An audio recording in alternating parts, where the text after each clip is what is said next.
hacinando, se van apelotonando, al final la estructura que forman es una estructura hexagonal, porque es la más económica para ese espacio en concreto, ¿no? La más perfecta para... Pero también que está más en equilibrio respecto a las partes, que si cada parte tiene el mismo espacio, está más en equilibrio todo. Claro, ese es el tema. El equilibrio en relación al... Claro, porque si te fijas en las partes, fíjate que en las separaciones que se forma.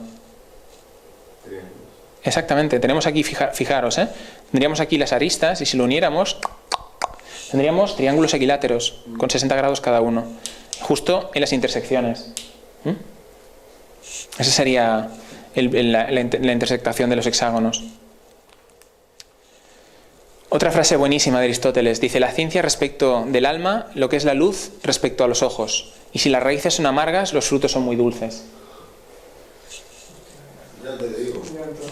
Y claro, ¿y os acordáis antes del campo de fútbol, verdad?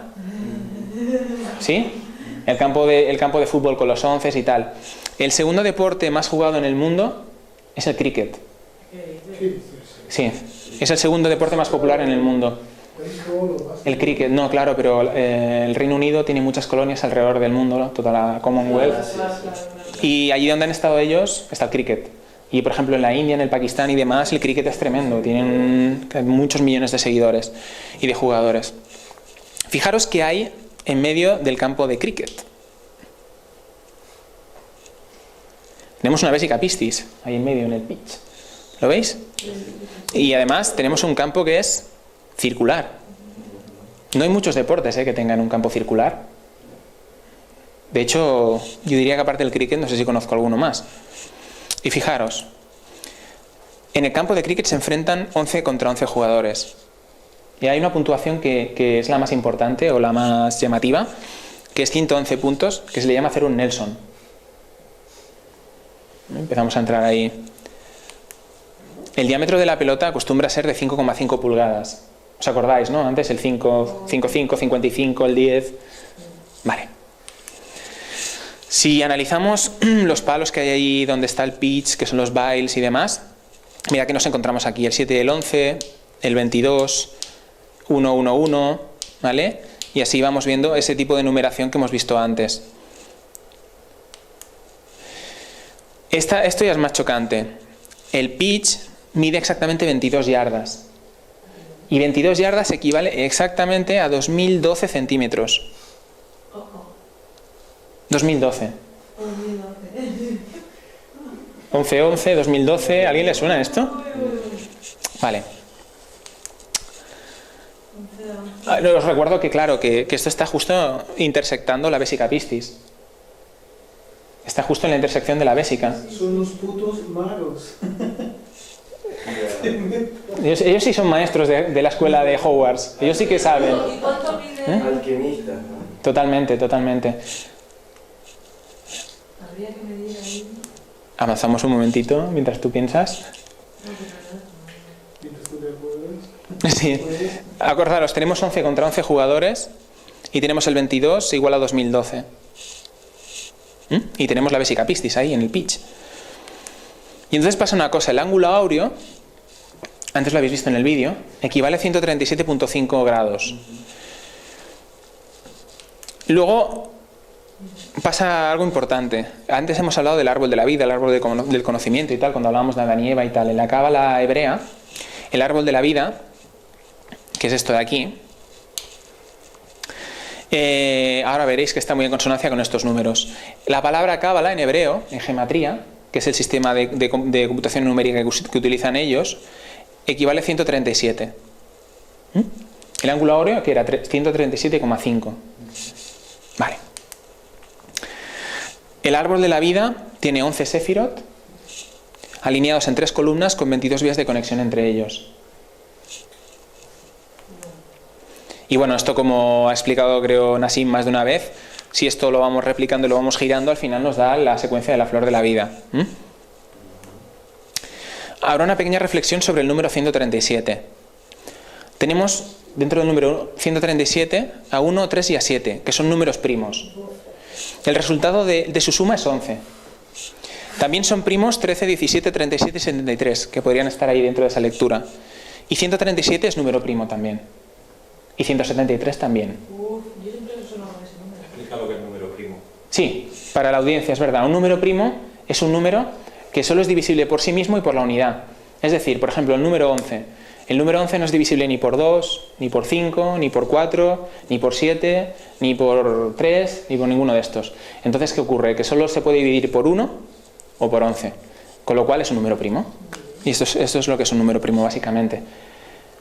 Muy bien, bien el apunte, ¿eh? Claro.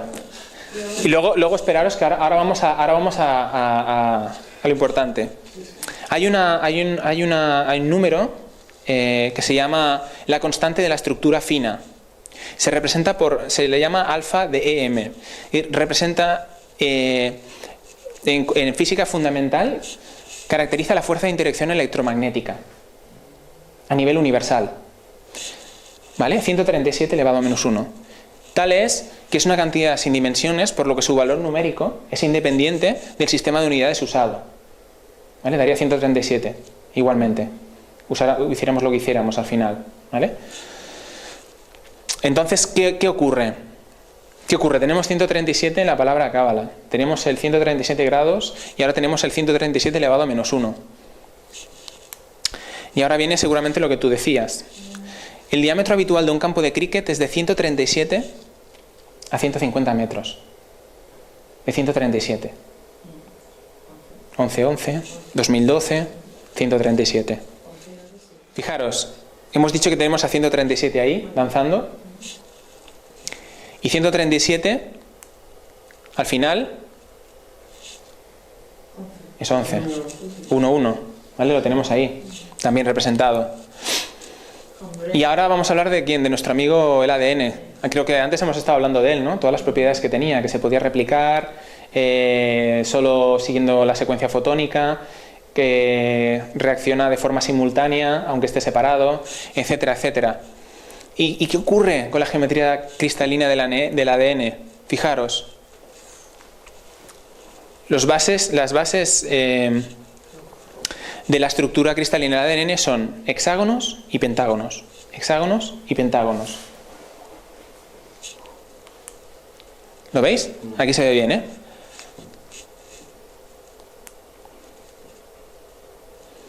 Y claro, 6 más 5. O 5 más 6. Claro, claro. Y luego encontramos que entre los pliegues de la propia secuencia, de la doble hélice, hay pliegues que son más largos y pliegues que son más cortos. Si uno divide el pliegue largo entre el pliegue corto, nos da la proporción áurea. Fijaros. Si esto está en armonía con todo lo que hemos estado diciendo hasta ahora. Tiene que ver con las mismas matemáticas, tiene que ver con las mismas geometrías, tiene que ver con los mismos números, porque al final los números combinados generan las geometrías, como decía Aristóteles de los pitagóricos, y esas geometrías son las que generan el mundo. Y entonces, ¿qué es lo que pasa el 21 de diciembre de 2012? Tenemos un Vesica Piscis galáctico, ¿vale? Porque se están alineando nuestro Sol con el centro de la galaxia, que es un Sol oscuro, como decían los mayas, y se puede ver así, con lo cual estamos viendo los dos círculos alineados, o se puede ver de lado, con lo cual estaríamos viendo, ¿no?, una intersección. En realidad estamos viendo una intersección. Lo que va a ocurrir es que va a haber como una amplificación de todo este patrón que ya está ocurriendo, ¿eh? Y va a continuar ocurriendo más allá del 21 de diciembre de 2012, que nos está afectando porque estamos básicamente formados con ese tipo de números y ese tipo de estructuras geométricas, y todo eso es lo que está resonando con todo este cambio. ¿Por qué la gente dice tal persona está cambiando, tal otra persona se está enfermando tan rápido?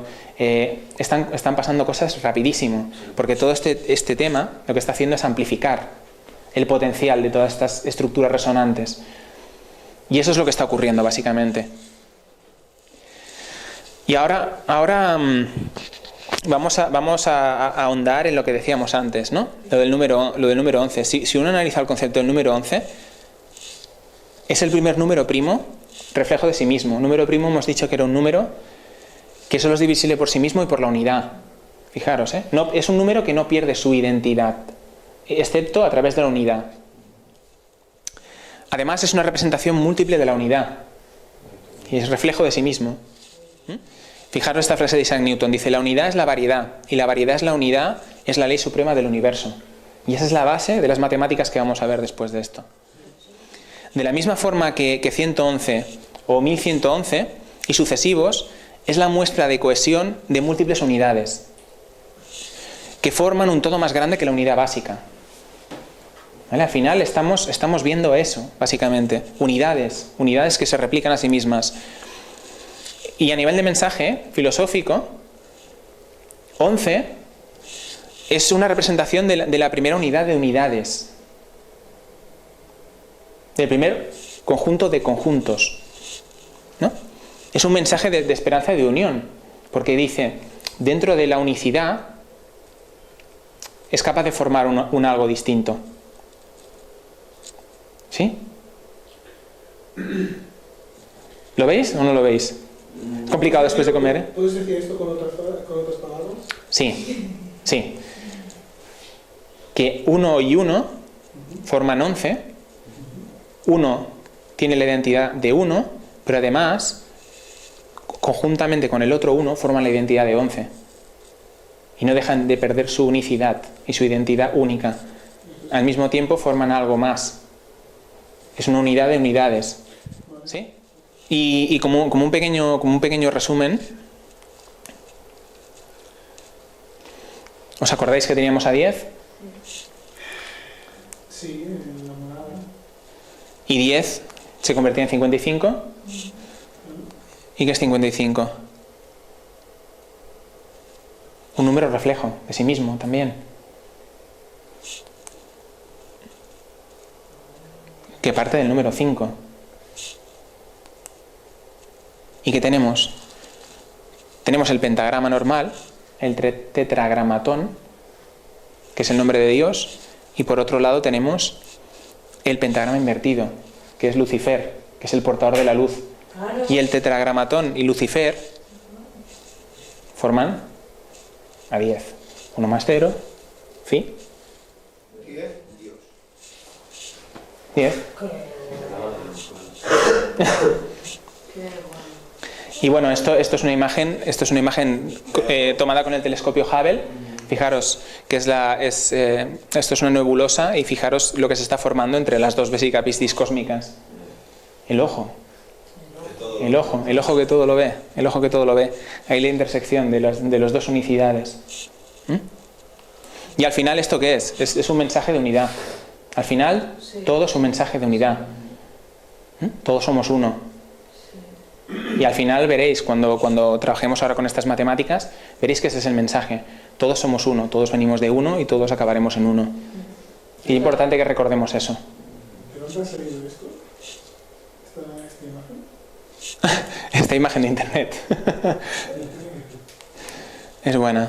Y esta es una frase de Manuel Vicente que creo que está muy bien, que dice: el que busca la verdad corre el riesgo de encontrarla.